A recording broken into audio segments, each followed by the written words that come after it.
नमस्कार साथियों, मैं संजीव आप सभी का स्वागत करता हूँ आपके अपने प्यारे YouTube channel know your economy में।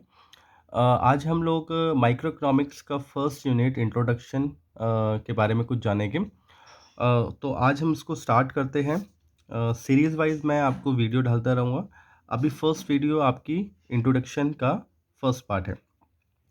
इसके अंतर्गत हम पढ़ेंगे कि माइक्रो इकोनॉमिक्स और मैक्रो इकोनॉमिक्स में डिफरेंशिएट कैसे कर सकते हैं। सबसे बड़ी बात हम बात करते हैं जब इकोनॉमिक्स की, ठीक है? तो इकोनॉमिक्स अपने आप में एक डिसिप्लिन है जिसके अंदर हम कई छोटी-छोटी यूनिट्स को स्टडी करते हैं या कुछ ऐसे सब डिसिप्लिन्स को स्टडीज़ करते हैं। तो इसके अंदर इसको हम 2 ब्रांचेस में जो हमारी ट्रेडिशनली इसको डिवाइड हमने कर रखा है, इसकी 2 ब्रांचेस हमने बना रखी है।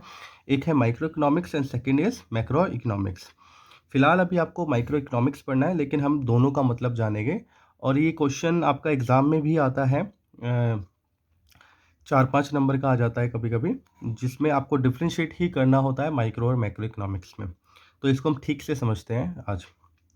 देखिए, माइक्रो इकोनॉमिक्स जो आपको दिखाई दे रहा है, तो माइक्रो इकोनॉमिक्स जैसा कि नाम से ही समझ में आता है, ये एक वेरी कॉम्पैक्ट कांसेप्ट है इकोनॉमिक्स का, जिसमें हम इसमें बहुत छोटी-छोटी यूनिट्स के बारे में पढ़ाई करते हैं। इसमें हम छोटी-छोटी यूनिट्स की स्टडीज़ करते हैं। इसमें हम छोटी-छोटी यूनिट्स के बारे में बिहेवियर को स्टडी करते हैं। जैसे कि आप एक इंडिविजुअल यूनिट्स की बात करते हैं। इंडिविजुअल यूनिट से मतलब है आपका आप किसी एक यूनिट को लेकर चलते हैं। जैसे कि आप इकॉनमी के हम कुछ एजेंट्स की बात करें, जैसे कि कस्टमर होता है, ठीक है? प्रोड्यूसर होता है, इंडस्ट्री होती है, ठीक है?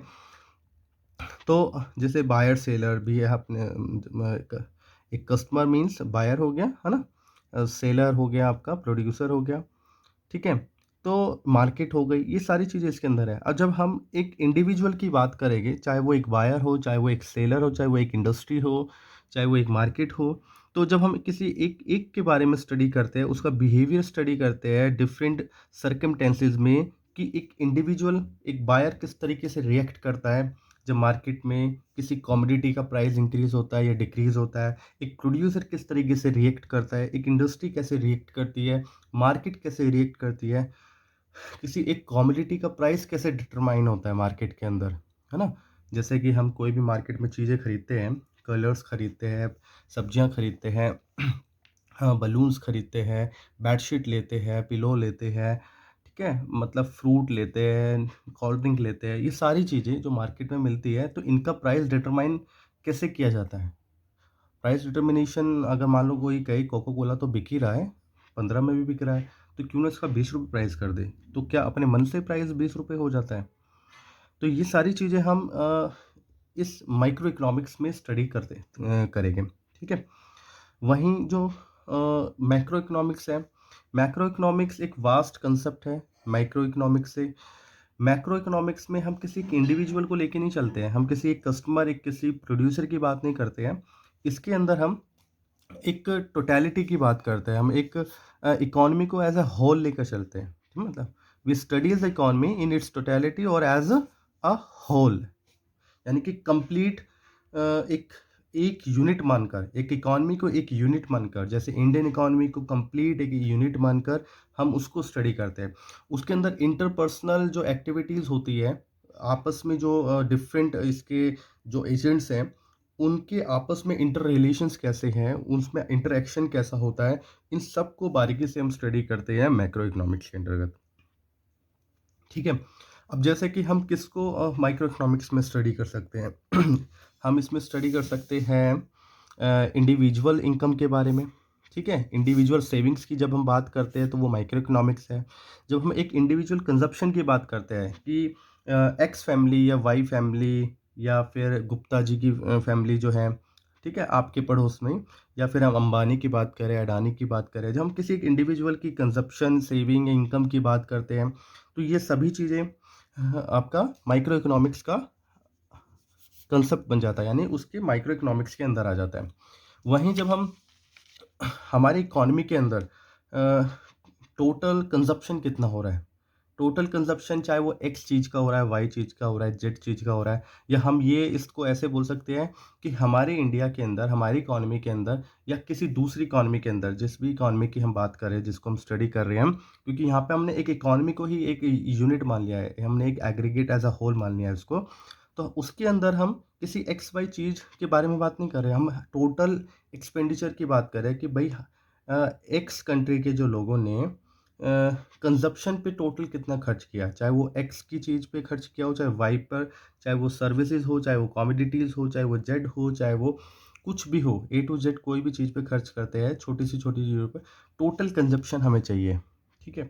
ऐसे ही हमने उसको हम डिमांड भी कह सकते हैं, एग्रीगेट डिमांड कह सकते हैं कि टोटल डिमांड कितनी हो रही है, यानी कि टोटल कंज्यूमर कितनी वांट्स है उसकी एंड टोटल वो कितना डिमांड कर रहा है।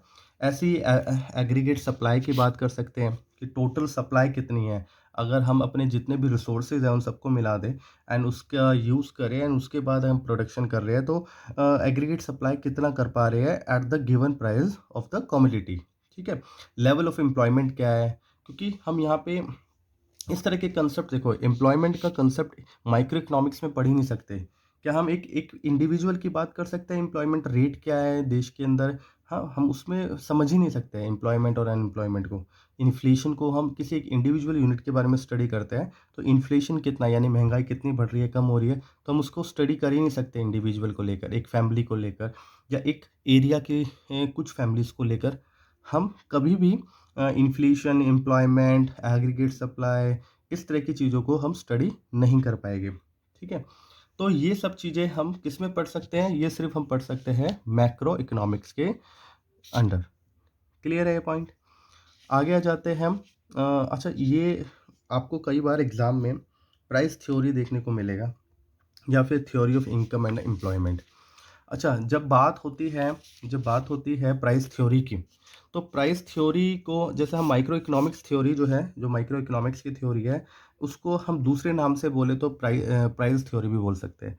अब ऐसा क्यों बोलते हैं? ऐसा इसलिए बोलते हैं क्योंकि जो प्राइस थ्योरी है, उसका मतलब ये है कि ये प्राइस का डिटरमिनेशन से रिलेटेड एक थ्योरी है। यानी कि ये एक्स या वाई या जेड कमोडिटी जो मार्केट में है, उसके प्राइस का डिटरमिनेशंस पे डिपेंड करता है, उसकी स्टडी करता है, उसका एक आपको फ़ॉर्मूला देता है। तो ये प्राइस थ्योरी से रिलेटेड बात ये हो गई।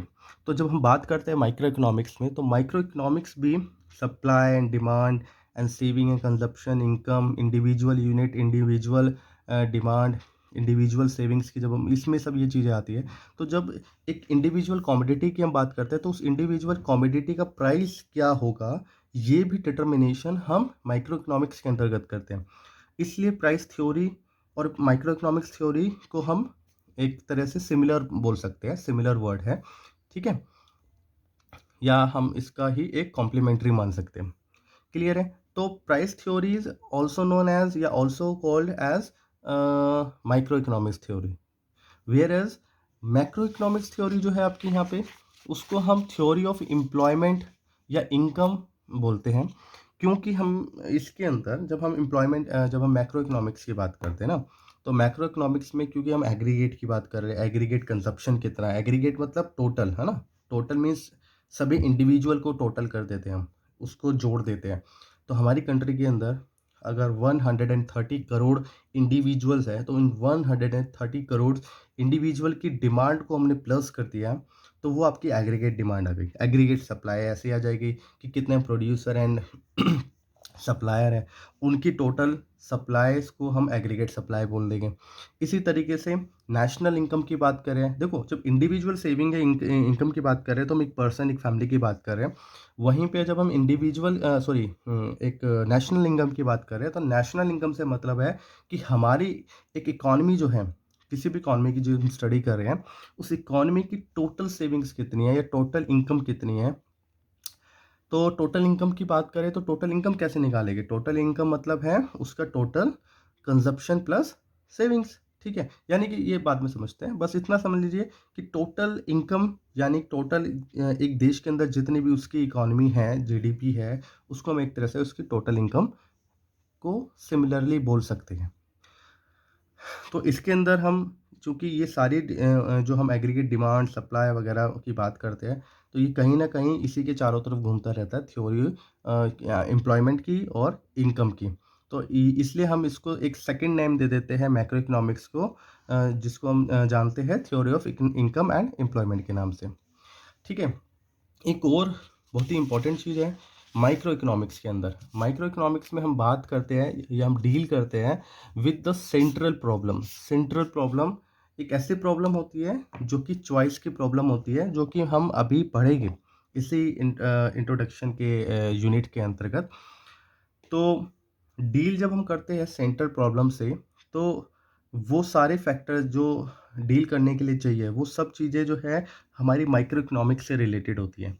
इसलिए हम ये कह सकते हैं कि माइक्रो इकोनॉमिक्स के अंदर हम जो एक देश की सेंट्रल प्रॉब्लम होती है, उसके बारे में डील करते हैं, उससे डील करते हैं, उसके बारे में स्टडी करते हैं।